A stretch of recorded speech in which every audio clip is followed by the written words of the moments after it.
Türkiye boshqasi Ankarada 14 saat. Isemsiz muhtaram tanışlar. Bugün 2025 yılının 17 mart düşenbe gün. Siz Turdan Tur efirde Türkiye Ovazi Radyosu'nun Tatar tilindagi topshorunu tinglaysiz.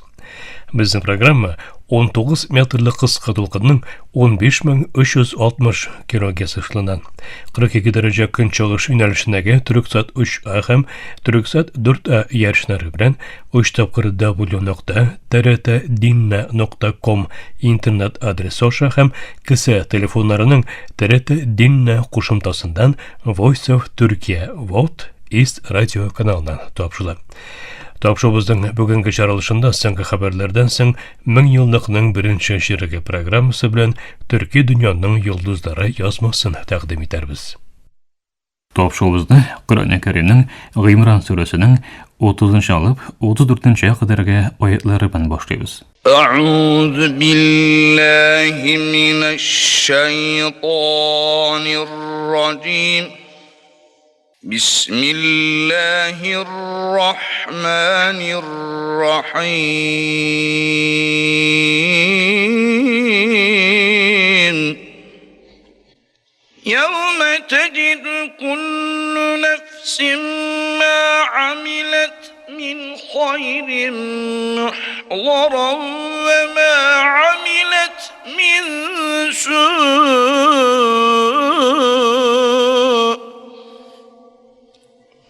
تود لو أن بينها وبينه أمدا بعيدا ويحذركم الله نفسه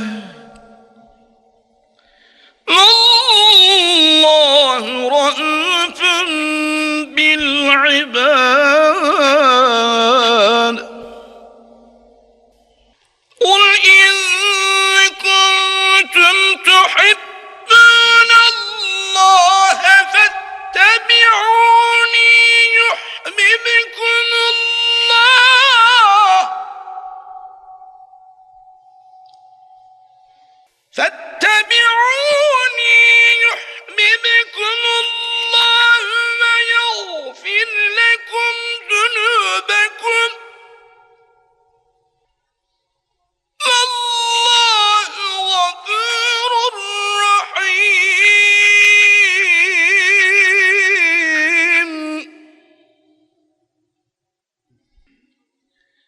قل أطيعوا الله والرسول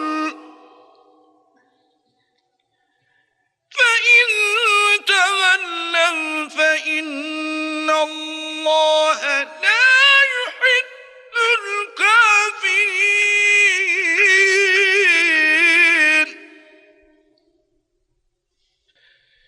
إن الله اصطفى آدم ونوحا وآل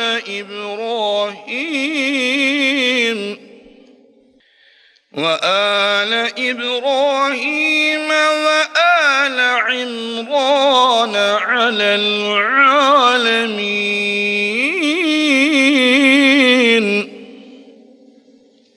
ذرية بعضها من بعض والله سميع عليم. صدق الله العظيم. Rahman ve Rahim bo'lgan Alloh ismi bilan. Ong bo'ling'iz. Ul kunni qiyomatda dunyoda iyilik qilgan bo'lsa-da, yomonlik qilgan bo'lsa-da, har kim o'z ajrini tobar. Kishi qilgan yomonliklaridan yiroqroqda tururga tilar.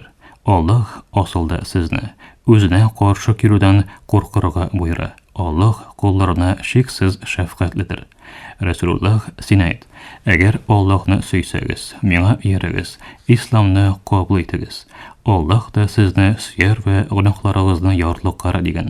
Alloh yorliqovchi, keng ko'ngilli, g'afur etuvchi. Aytsin, Allohga va payg'ambarga itoat etingiz degan. Әгәр 100 шиерсәләр, шөбһәсез ки, Аллаһ та ул кафирләрне сөймәс. Хакыйкатан, Аллаһ Адамны, Нухны, Ибраһимны ва аларның тукымнарын, Гыймран гаиләсен барысын да бер нәселдән буларак галәмнәргә мәшһүр кылды. Аллаһ җанныкта барысын да ишетүче, мөкаммәл белеп торучыдыр. Мөхтәрәм тыңлаучылар, Коръән Кәримнең Гыймран сүрәсенең 30-нчы алып 34-нче кадәрге аятларын һәм ачыклауларын тыңладыгыз.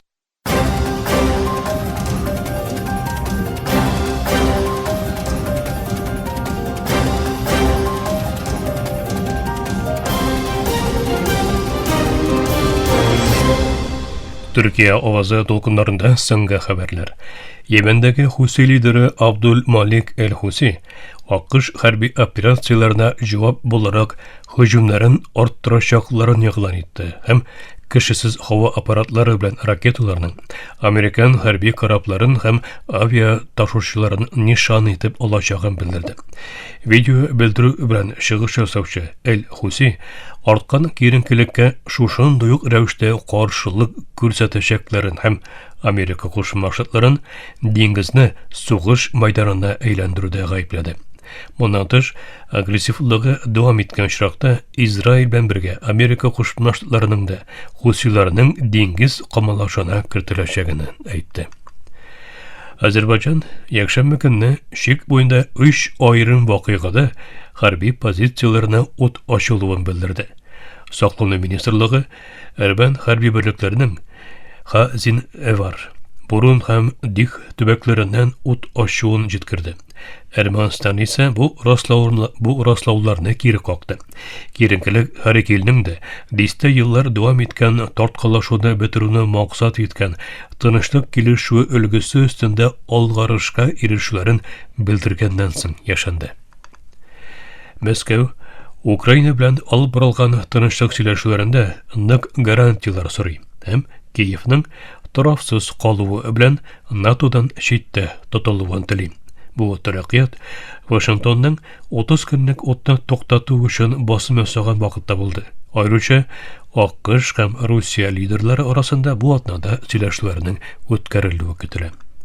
Şu arada Ukrayna armiyasında operativ neticelerini arttırу maqsadından çıkıp general-mayor Andrey Khatov gümüm ştab başlığı bulup belgilendi. Pakistan'ın Künyakin batışında uyuşturulgan bombalı maşina hücumunda kim degenden 5 kişi halak bulan. Ölüçüler arasında 3 şik boyu korpusu askeri de var. Resmilerine göre hücumda 43'ten köprek kişi yaralangan.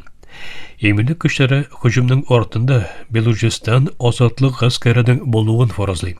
Pakistan armiyası hücum yasalgan Beluchistan'ның Noshki tübeginde uyuşturulgan eminlik operasyasında 3 şüpheli soğuşçunun ötürülüğünü bildirdi. Resmiler büyük köp yaralanışının halinin kritik bolu arkasında ölçülerinin orta alığından borçlu. Hücum Pakistan'ның qısqa vaqtlik Beluchistan azatlık askerine qarşı uyuşturgan terrorçılık bilen kurash operatsiyasından soň yasaldı. Operasiya vaqtında poyezdni bosib oluv hüjumunda qatnaşgan köp sanda soğuşçu ötürülgen idi.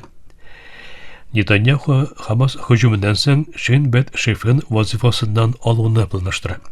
İsrail Baş ministri Benjamin Netanyahu ышаныч җитмәү сылтавы белән Shin Bet başlığı Ronian Barны vazifasından azat etүне тәкъдим итәргә булды. Карар агентлыкның Hamasның 7 октябрь hüjumun aldan күрә алмавы турындагы эшкә тикшерү аркасындагы киеренкелектән соң кабул ителде. Shin Bet хаталарны таныса да, ул Netanyahu сәясәтен ярдәм итүче фактор буларак күрсәтте. Vazifadan azat etү İsrail'de zor bәхәсләр тудырырга мөмкин.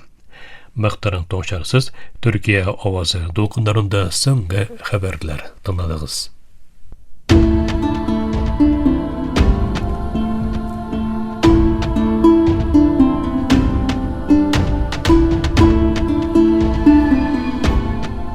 Мен еллыкның беренче ширеге.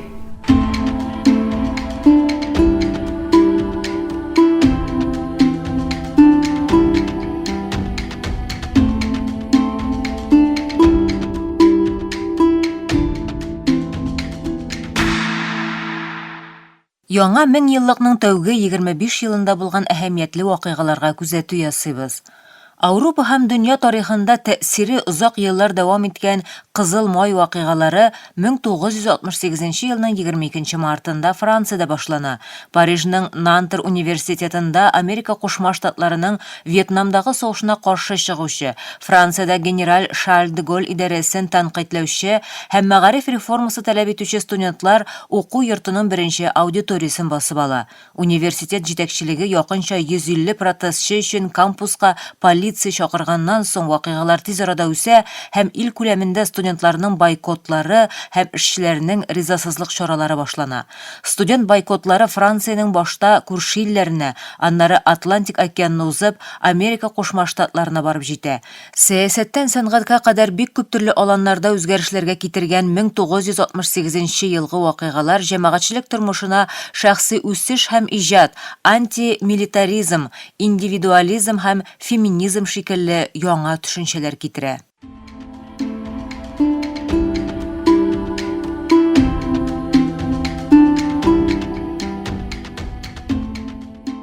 Яңа 1000 еллык башлануга көнбатышлы дәүләтләр гарәп язы дип аталган процесс Төньяк Африка һәм Якын Көнчыгыш илләрендә киң күләмле халык хәрәкәтләренең ялкынлануына китерде.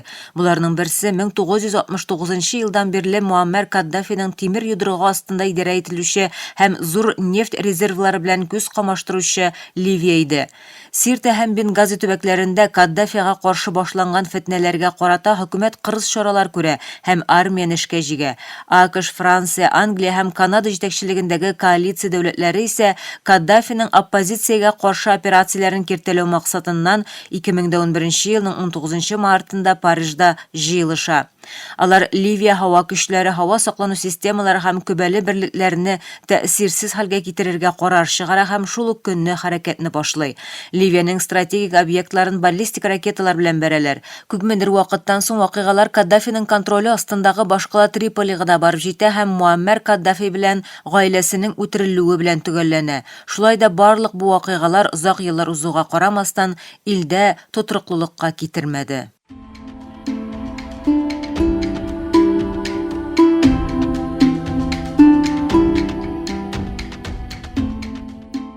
Салкын сугыш чорында Фидель Кастро идарәсендәге Кубага каршы санкцияләр керткән. Тик 2014 елдан башлап мөнәсәбәтләрне җайга салу омтылышлары күрсәткән АКШ 2016 елның 20 мартында көтелмәгән адым ясый. Илбашы Барак Обама әлеге көнне Кубага рәсми сәфәр белән килә.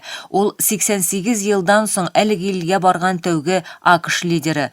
Обама Кубага сәфәр ясаячагын белдергәннән соң илендә бик кискен реакция белән очраша. Ул дәүләт башлыгы Рауль Кастро белән күрешеп сөйләшә, әмма аның абыйсы легендар Фидель Кастро янына бармый. Шулай итеп Барак Обама бигрәк тә Җөмһүриятче партия әгъзаларының тәнкыйтенә дипломатик җавап бирә.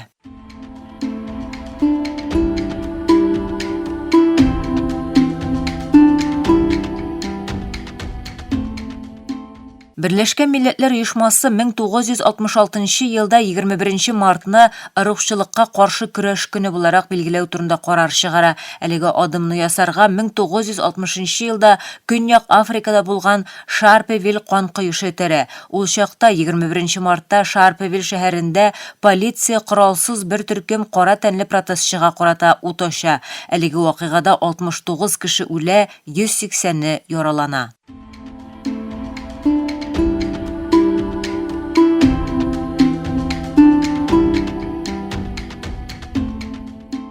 Дөньядагы тәүге хатын-кыз хәрби пилот Төркиягә нигез салган Мустафа Кемаль Ататürkнең мәгънәви кызы Сабиха Gökçen 2001 елның 22 мартында 88 яше тулган көнне вафат булды. Ул 1913 елның 22 мартында Бурсада дөньяга килә. Ататürkнең юнәлтүе нәтиҗәсендә ул төрек авиация оешмасына керә һәм аны төгәлләп Төркиянең тәүге хатын-кыз очучысы була. 32 төрле хәрби операциядә катнашкан һәм исеме Истанбулдагы икенче аэропортка бирелгән Сабиха Gökçenнең фамилиясендә Ататürk үзе билгели.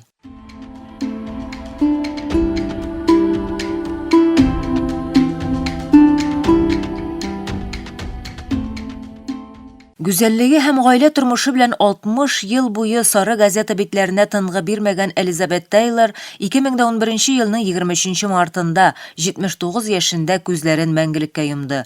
Ул кинематографиядәге карьерасын 1940 елларда башлый һәм 2 Оскар бүләгенә лаек була. Элизабет Тейлорның бары рольләре генә түгел, актер Ричард Бартон белән әле үпкәләп, әле кавышып 10 ел дәвам иткән мөнәсәбәтләре һәм гомер буе 7 тапкыр кияүгә чыгуы да игътибар белән күзәтелеп барыла.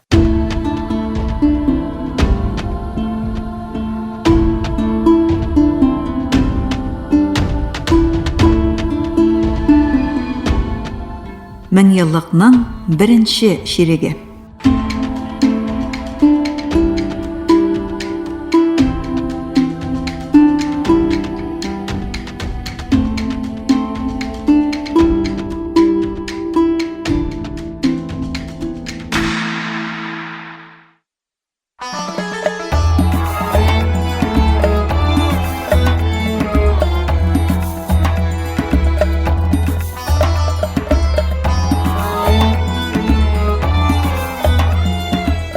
Төрки дөньяның йолдызлары.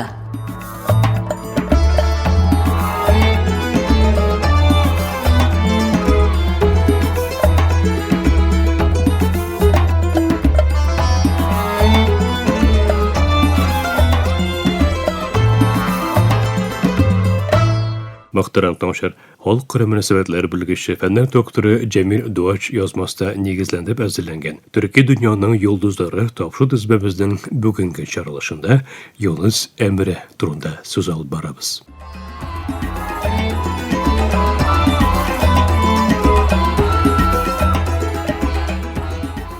Юнус Әмре Төрек суфичылыгының иң мөһим вәкилләреннән берсе буларак, гасырлар буе халык күңелен яулаган гыйлем һәм хикмәт иясе суфи, һәм тирән мистик сәяхәте һәм дә гади төрек телендә язылган әсәрләре нәтиҗәсендә суфи исламның Төрки җәмгыятьләр арасында яратылуында зур роль уйный.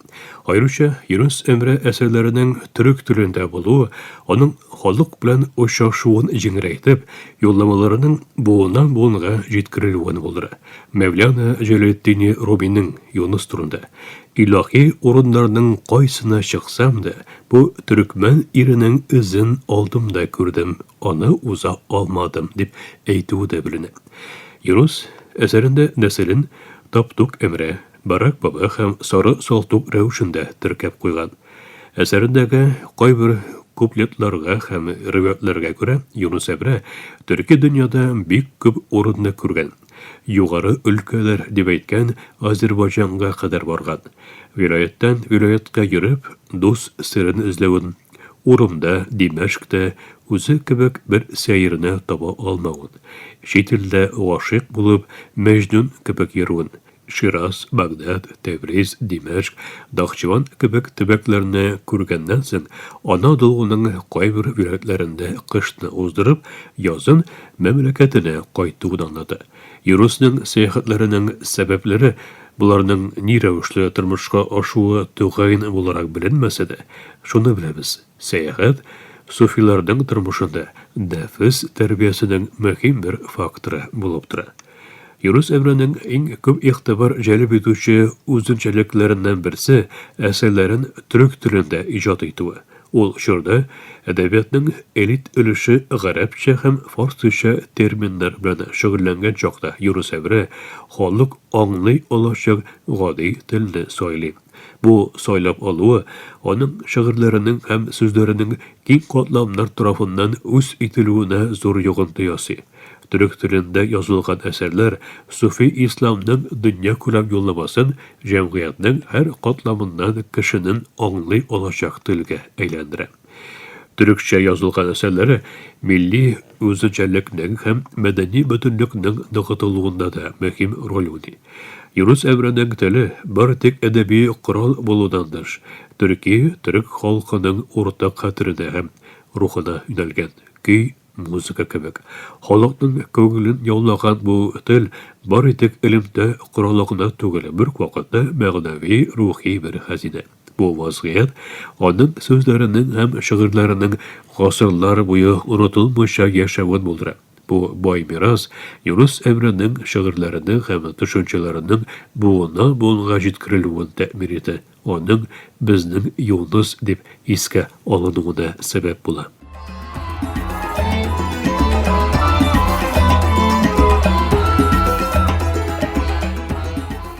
Yunus Emre Türk sufiçılığının eng tiren izlerin yırtuşu, ilahi mehabetini, tüzümlülükni hem kardeşlikni yüreğine sengdirgen şair. Onun Türk tilinde yazılgan eserleri, halk tili bilen sugarılgan, eşkirsizligi hem globalligi bilen Sufi İslam'nın Türkiye cemiyetler arasında yaratılığın buldurgan eng mühim faktörlerden birisi. Yunus Emre'nin turmuşu, mistik seyahati hem global yollaması, şiirler boyu kişilerge ilham bergen. Bugün de hatta onun sözleri cemkevi tırışlıkni hem ruhi tirenlikni vekillik etüün devam ettirir. Türk Sufi uzunçaliginin hem Türk tilinde eserler icat etüünün kişi Yunus Emre'nin mirasında tırmış kaçtı. Yunus'un ilahilere, münajatlere indi söylenip yazılgan şaktanık, ağızdan ağızga köşe, yodlanıp okula başlayıp. 14. asırdan alıp, dervişler arkalı, Künbatıştagı Türk jigip alullar bilen paralel rövüşte bütün Türk İslam geografiyasına jayla. Akınçı uşaklarında küyler yazılgan Yunus ilahi münajatlarının okuluğu bilini. Bugünkü günde Anadolu'dan Balkan'a kadar keng geografiyada Türk medeniyetinin izlerinin devam edildiğinde Yunus münajatlarının zor yağıntısı var. Bular bir vakitte asırlardan beri Anadolu'da hem Rumeli'de işenlik alıp bargan Sufi mekteplerinin ortak düşüncesini hem tavuşunu eylengen. Neticede Yunus Emre'nin turmuşu, ta'limatları hem eserleri bir tek şahsi ruhi tecrübe takdim edip kine kalmışa, büyük vakitte cemiyetinin ortak kıymetlerini hem kişi mehabetin donli. Şuna göre de bizning Yunus deb bilingan bu zor akıl yesi her vakit yüreklerimizde yaşayacak. Türk sufiçılığının global çakırıvın, kilesi bu onların hacit kırıvın devam edecek.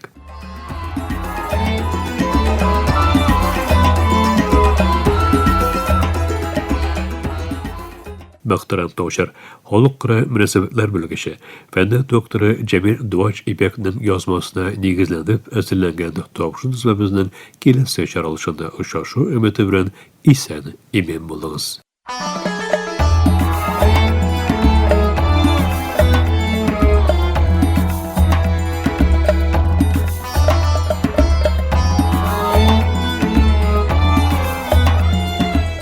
Türkiye dünyanın yıldızları.